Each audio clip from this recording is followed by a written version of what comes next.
আসসালামু আলাইকুম, আশা করি সবাই ভালো আছেন। তো আজকে কিন্তু খুব সহজভাবে আপনাদেরকে মাগুর মাছ রান্না করা দেখাবো।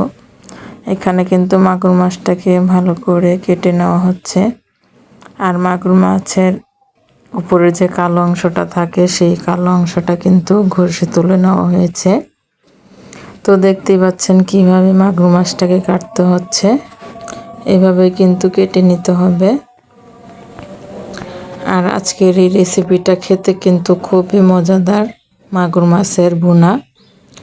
তো দেখতে পাচ্ছেন কিভাবে কেটে নেওয়ার পরে কিন্তু এখন ভালো করে হাত দিয়ে ধুয়ে নেওয়া হচ্ছে।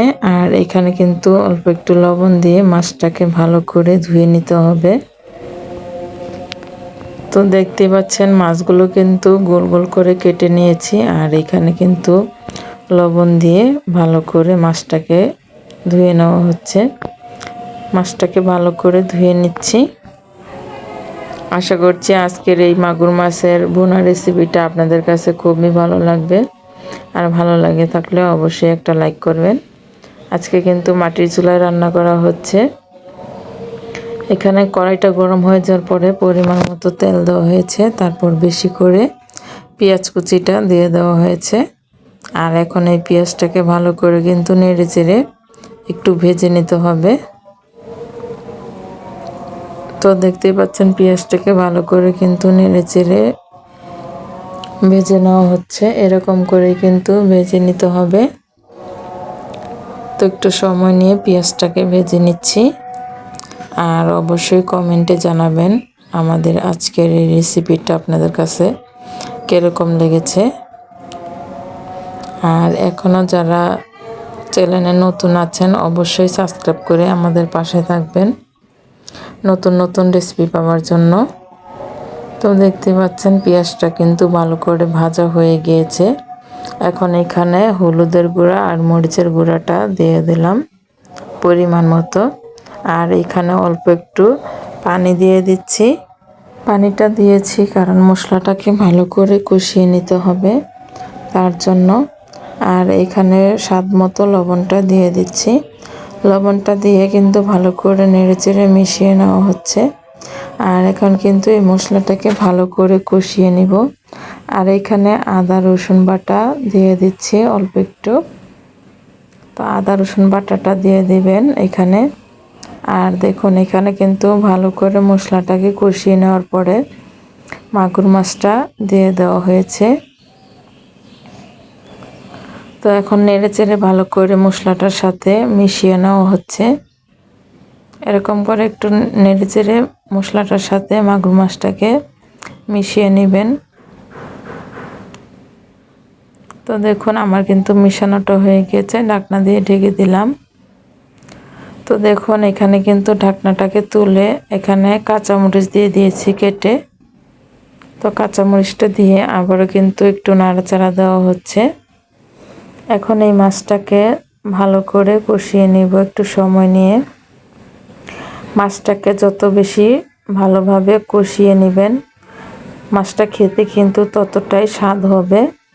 তো তার জন্য এখানে কিন্তু ভালো করে মাছটাকে কষিয়ে নিব। মাগুর মাছ তো অনেকেই অনেকভাবে রান্না করে খেয়েছেন। তো আজকের এই রেসিপিটা ফলো করে একবার মাগুর মাছটা রান্না করে খেয়ে দেখেন, খেতে কিন্তু খুবই মজাদার হবে। আর মাগুর মাছ খেতে কে কে পছন্দ করেন অবশ্যই কমেন্টে জানাবেন। আমি কিন্তু মাগুর মাছ খেতে খুবই পছন্দ করি। আর তার জন্য এই রকম করে কিন্তু ভুনা করে মাগুর মাছটা খাই। আর এই ভুনাটা খেতে কিন্তু খুবই মজাদার। তো দেখুন এখানে কিন্তু আমার মাগুর মাছটা ভালো করে কষানোর পরে অল্প একটু ঝোল দিয়ে দিলাম এখানে। তো পানিটা দিয়ে কিন্তু এখন একটু নাড়াচাড়া দিয়ে মিশিয়ে নিচ্ছি। তো এখন এই মাছটাকে ভালো করে জাল করে নিব। এখন ঢাকনা দিয়ে কিন্তু ঢেকে রেখে দিব। আর দেখুন এদিকে কিন্তু একটা কড়াইতে জিরে নিয়েছি। জিরাটাকে এখন ভেজে নিচ্ছি অল্প জালে। তো দেখতে পাচ্ছেন একটু নেড়েচেড়ে এখন এই জিরাটাকে ভালো করে ভেজে নিব। তো এইটা জিরাটা ভাজার পরে কিন্তু জিরাটাকে গুঁড়ো করে নিতে হবে। আর এই জিরাটা মাছের দিলে কিন্তু খেতে খুবই মজাদার লাগে। আর জিরার যে একটা ফ্লেভার আছে সেই ঘ্রাণটা আসে। তো দেখুন ভাজাটা হয়ে গিয়েছে, এখন গুঁড়ো করে নিচ্ছি। তো দেখুন কড়াইতে গুঁড়ো করে নিয়েছি। তো দেখতে পাচ্ছেন আর এদিকে কিন্তু আমার মাছটা কিন্তু ভালো করে জাল করে নিচ্ছি। তো ভালো করে যখন নাকি জাল করা হয়ে যাবে তখন যে ভাজা জিরেটা আছে সেই জিরে গুঁড়োটা দিয়ে দিব। তো দেখতে পাচ্ছেন এখানে কিন্তু মাগুর মাছটা ভালো করে রান্না করা হয়ে গিয়েছে আমার। এখন আমি এই যে ভাজা যে জিরে গুঁড়োটা আছে এই জিরে গুঁড়োটা দিয়ে দিব, তারপর নামিয়ে নিব। তো দেখুন জিরে গুঁড়োটা দেওয়ার পরে কিন্তু মাছটাকে তারপর নামিয়ে নিয়েছি একটু নেড়েচেড়ে। তো দেখতে পাচ্ছেন রান্না করাটা কীরকম হয়েছে, দেখতেই পাচ্ছেন কতটা সুন্দর লাগছে দেখতে। আর এটা খেতে যে কতটা মজাদার হবে দেখে অবশ্য বুঝতে পারতেছেন। তো আজকের রেসিপি ভালো লেগে থাকলে অবশ্যই কমেন্টে জানাবেন। সবাই ভালো থাকবেন, সুস্থ থাকবেন। দেখা হবে এক নতুন রেসিপি নিয়ে। আল্লাহ হাফেজ।